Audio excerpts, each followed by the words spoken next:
திருப்பூர் அருகே நின்று கொண்டிருந்த லாரி மீது கார் மோதிய விபத்தில் காவலர் உட்பட 6 பேர் சம்பவ இடத்திலேயே பரிதாபமாக உயிரிழந்தனர்.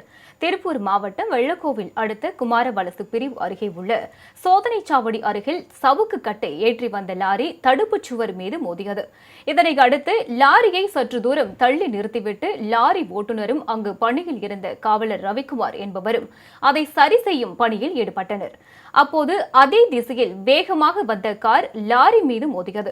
இதில் காரில் வந்த 4 பேரும் சாலையில் நின்று கொண்டிருந்த காவலர் மற்றும் லாரி ஓட்டுநர் உட்பட 6 பேர் சம்பவ இடத்திலேயே பரிதாபமாக உயிரிழந்தனர். இதுகுறித்து தகவல் அறிந்ததும் சம்பவ இடத்திற்கு விரைந்து வந்த காவல்துறையினர் உடல்களை மீட்டு பிரேத பரிசோதனைக்காக திருப்பூர் அரசு மருத்துவக் கல்லூரி மருத்துவமனைக்கு அனுப்பி வைத்தனர். இச்சம்பவம் அப்பகுதியில் பெரும் பரபரப்பை ஏற்படுத்தியுள்ளது.